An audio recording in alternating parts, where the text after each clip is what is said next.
Marami ang nag-aabang sa bagong ipapatayo na Diwata Paris Overload, Luzon, Visayas, Mindanao man yan. Dahil June 7 ay official na ang open ng partnership ng Diwata Paris Overload, kaya marami na ang nag-inquire at subukan ang ganitong negosyong parisan, kung saan umasinso at nakilala si Diwata na dati nakatira lang sa ilalim ng tulay. Kaya ngayon, tuloy-tuloy pa rin si Diwata sa pagpapalago ng kanyang parisan.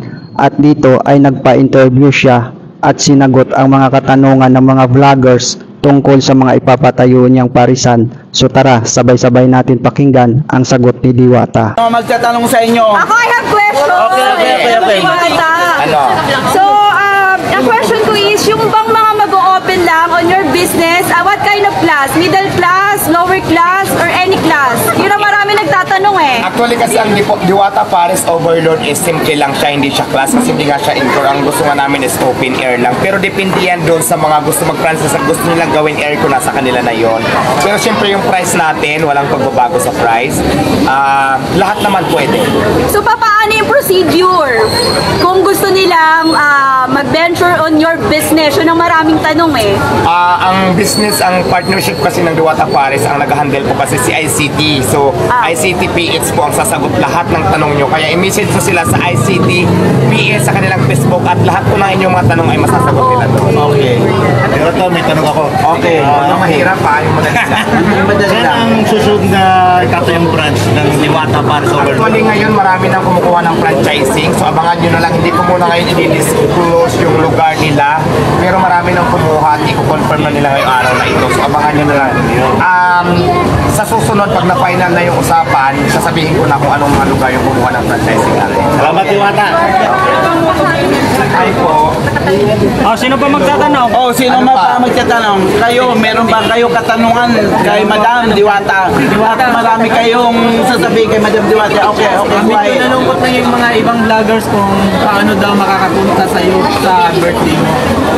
Ayan, masyado pa naman maaga, no? I-announce ko ahead of time bago po kung sino po yung pwedeng pumunta. Kasi ako talaga, sinasabi ko ngayon pala, hindi kasi ako nag-organize, so hindi ko alam kung ano ang rules nila.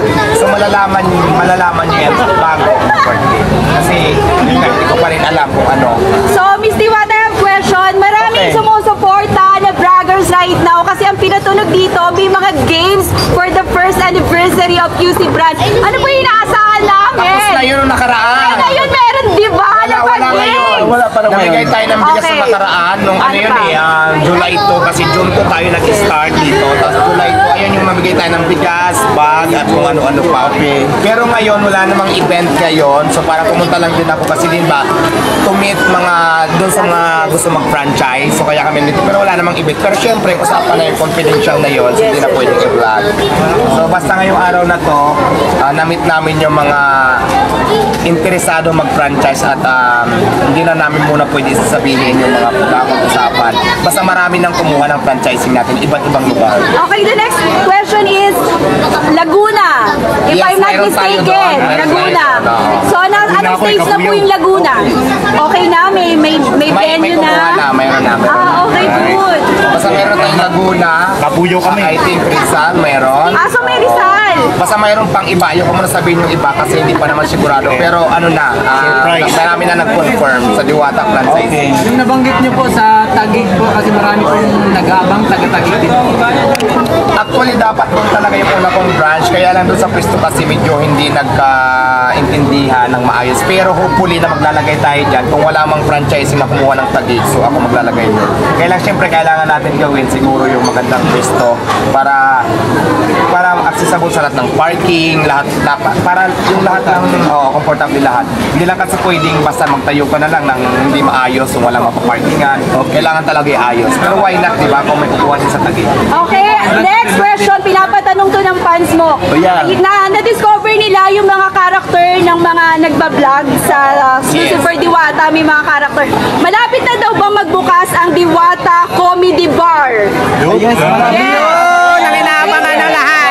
Pwede naman, pero pwede naman, pero ngayon kasi focus muna tayo sa Diwata Paris Overload franchise. Pero bukas daw po kayo doon sa idea na Diwata Comedy Bar na kung saan yung mga character vlogger naman ang magpa-perform. Yo, sure, why Yes, not? di ba? Oh yes, bakit hindi? Pero siyempre kailangan bigyan natin yan ng mahabang oras kasi hindi lang basta-basta yan. So, actually naman ako marami akong plano pero sa ngayon hanggang plano pa lang muna. Unahin ko muna yung mga importante. Yes, correct. Diwata, doon sa Batang Quiapo, meron na bang susunod na project ka na... Yes, actually lagi naman kami nagtitiping no. Kaya lang itong last taping namin, hindi ako nakarating kasi may racket ako. Pero next taping namin, hindi ko alam, hindi pa sila nag-update, baka itong week kung kailan.